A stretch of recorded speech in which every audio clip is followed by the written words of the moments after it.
एक हफ्ते में 14.72 बिलियन डॉलर्स का इजाफा हुआ है। अब इंडिया का फॉरेक्स रिजर्व, आपको हैरानी होगी अगर मैं बताऊंगा उनके फॉरेन रिजर्व में कितने % इजाफा हुआ। गाइस 14.6 बिलियन डॉलर्स का इजाफा हुआ। पाकिस्तान के पास रिजर्व्स कितने हैं, यानी हमारे पास कोई बुरा वक्त आए, कोई हालात ऊपर नीचे हो जाए तो पाकिस्तान के रिजर्व्स कितने हैं? हमारे पास टोटल जो पैसा है वो है 8 अरब डॉलर। यानी आप इस बात से अंदाजा लगाएं कि कंपेयर कर लें अगर इंडिया से, तो इंडिया के पास 599 अरब डॉलर और आपके पास 8 अरब डॉलर। आप कहते हैं हम डिफॉल्ट नहीं करेंगे, उतना लोग समझते हैं आप करने वाले हैं। स्टेट बैंक ऑफ पाकिस्तान के जो फॉरेन एक्सचेंज रिजर्व्स हैं नवंबर 2022 में 7.9 अरब डॉलर्स पर आ गया, जिसमें 51% कमी वाकई हुई है। इंशाल्लाह वो वक्त दूर नहीं, मैं समझता हूं कि पाकिस्तान एक डेवलप कंट्री बनने की तरफ जा रहा है इंशाल्लाह। जय हिंद दोस्तों, आपका फिर से स्वागत है मेरे एक नई वीडियो में। दोस्तों, भारत का फॉरेन रिजर्व बढ़ता ही जा रहा है। फॉरेन रिजर्व को लेकर बहुत अच्छी खबर आई है। इस साल 11 नवंबर को आई रिपोर्ट के अनुसार भारत का फॉरेन रिजर्व कई गुना बढ़ चुका है। ये बढ़ोतरी देख अमेरिका भी हैरान परेशान है कि भारत इतनी ग्रोथ कहां से कर रहा है। दोस्तों, पाकिस्तानी भी इस मामले पर डिबेट कर रहे हैं। दोस्तों, वीडियो बहुत ही अच्छा है, कृपया लास्ट तक देखिए।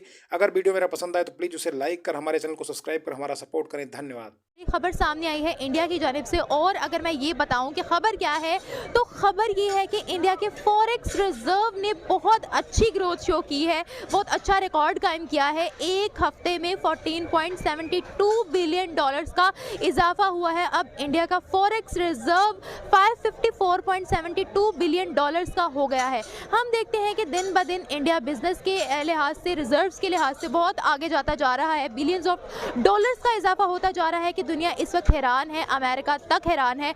अमेरिका तक ये सोच रहा है कि इंडिया इतनी ग्रोथ कैसे कर रहा है, और इंडिया अपनी ग्रोथ शो करने में बिल्कुल भी पीछे नहीं हट रहा है। हमारे पास रिजर्व्स कितने हैं, यानी हमारे पास कोई बुरा वक्त आए, कोई हालात ऊपर नीचे हो जाए तो पाकिस्तान के रिजर्व्स कितने हैं, हमारे पास टोटल कितने पैसे हैं जी।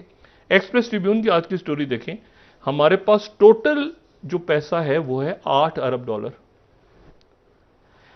यानी आप इस बात से अंदाजा लगाएं कि कंपेयर कर लें अगर इंडिया से, तो इंडिया के पास 599 अरब डॉलर और आपके पास 8 अरब डॉलर। सर, इस इकॉनमी को कौन ठीक करेगा? इसाकदार साहब, इस इकॉनमी को जहां पर आपने एक 75 रुकनी काबीना बनाई हुई है और बेशुमार मुशीरान है जी।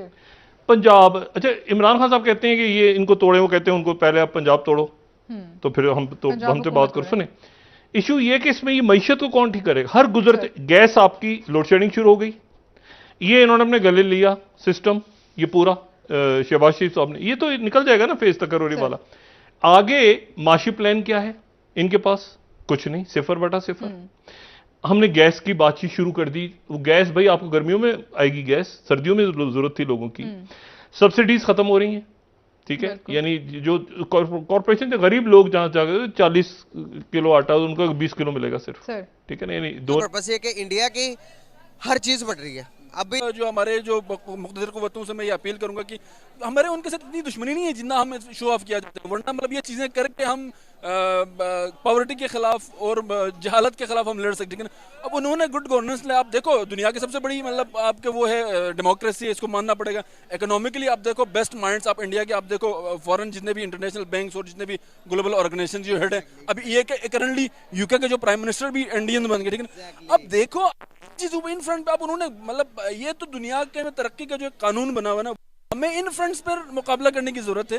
हम भी कर सकते हैं, हम आप अकाउंटेबिलिटी का कल्चर, रूल ऑफ लॉ का कल्चर, आप जो है ना अदालतों का जो कल्चर है उसको आप प्रमोट करो, रूल ऑफ लॉ लाए, हम भी डेवलप कंट्री की तरह हम बन सकते हैं, ठीक है ना। हमें इन चीज़ों से बाहर आने की जरूरत है, बिल्कुल एग्जैक्टली। अगर फॉरेन रिजर्व कितने इंपॉर्टेंट, कितना अहम किरदार अदा करते हैं अदर कंट्रीज के लिए, अगर किसी मुल्क के फॉर एग्जांपल के पाकिस्तान की फॉरेन रिजर्व की बात करें तो अभी कितने बनेंगे फॉरेक्स रिजर्व, कितना इंपॉर्टेंट है, और पाकिस्तान के कितने रह गए? कोई इन्फॉर्मेशन है आपको? यार ऐसा तो नहीं, लेकिन मैं एक चीज़ ना जो इकोनॉमी की जो है ना ग्लोबल इकोनॉमिक्स की एक कानून, मतलब ये तो हम सिंपल कहते हैं यार। देखें ना, अब जो कौमें सब पासपोर्ट की अगर आपने इज्जत करवानी है ना, अगर सपोज कर आप एक घर में अगर 4 भाई, अगर 3 कमाने वाला है दूसरा नहीं, तो माँ बाप की यार आप कहते हैं वो उसके बिल्कुल यही आप ग्लोबल उस पर भी आप करते हो। दुनिया में हम कहते हैं ना rule of law, good governance की बात करते हैं आप, लेकिन जो एक्चुअल जो बिहाइंड द सीन्स होते हैं ना ग्लोबल पावर्स, अमेरिका की क्यों चलती है?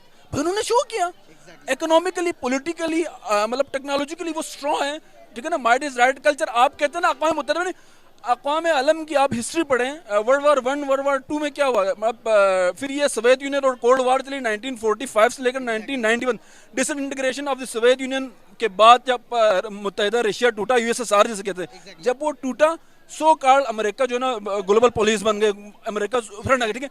अब वो क्यों बन गई यार, उन्होंने तरक्की की हर मामले, यही तो एप्लीकेबल, वर्ल्ड का सोना जमा कर लिया था ना सर। यार जाहिर है जब आप फाइनेंशियली, इकोनॉमिकली डिपेंडेंट होगा तो अगला आपकी पॉलिसीज जो है ना बाहर से जो होंगे इंटरवेंशन, आपके कहते हैं एस्टेब्लिशमेंट करो, भाई आपका एस्टेब्लिशमेंट हो जहाँ आपके मुख्तलिफ हलकों में अमेरिका का चलता, ये तो खुले हम देखो, हम चीज़ें जो है ना एक जिसको कहते हैं ना एक बेट जो है ना एक हकीकत तलख हार्श रियलिटी से, या हमारी सियासत की आप देखो ना, हमें मतलब बाहर से ऑर्डर्स आते हैं, क्यों आते हैं, हमने यार अपनी खुददारी की देखो ना, एक तलख हकीकत है ना कि हमने खुददारी का हमने सौदा किया हुआ है, हमारे पॉलिसी जो इंटरवेंशन, किसी की जरूरत है यार, मजाल है कि हम हमारे उसमें करें, ठीक है ना। तो ये चीज़ें अगर जब होंगी तो आपके जो प्रोडक्टिविटी सफ़र होगी मतलब कंट्री की ना, तो मैं मतलब मुख्तलिफ क़ुव्वतों से जो ताकतों से मैं तो ये अपील करूँगा कि बहुत हो गया इस इलाके में। हमने अफ़गान वार की आप हिस्ट्री पढ़े, अफ़गान वार में हमारा क्या रोल था, आप बताएं ना हमें, हमारा क्या रोल था, हमने मतलब हम कब तक किसी थर्ड कुव्वत के अलाकार हम बनते रहेंगे, हम हमारा जो फॉरेन पॉलिसी हमारे खिलाफ मैं कहता हूँ हमें चाहिए, हमारे जो फॉरेन पॉलिसी जो मेकर्स है, फॉरेन पॉलिसी प्रो पब्लिक होना चाहिए। हम आवाम का सोचे कि हमने गुर्बत के निचले सतह से जो आपका अक़वाम मुत्तहिदा के इदारों के रिकॉर्ड्स यहाँ पे पड़ा हुआ है, कितने 30 से 35% आपके अवाम जिनको 2 वक्त की रोटियां नसीब नहीं है, और आपका किसी कुव्वत के अलाकार हम क्यों बने। हमें चाहिए कि हम जो है ना, देखो ना इस खत्ते में इंडिया भी हमारा कोई दुश्मन नहीं है, मैं समझता हूँ यूएस भी, हमारी जंग ना रशिया से है ना यूएसएसआर से,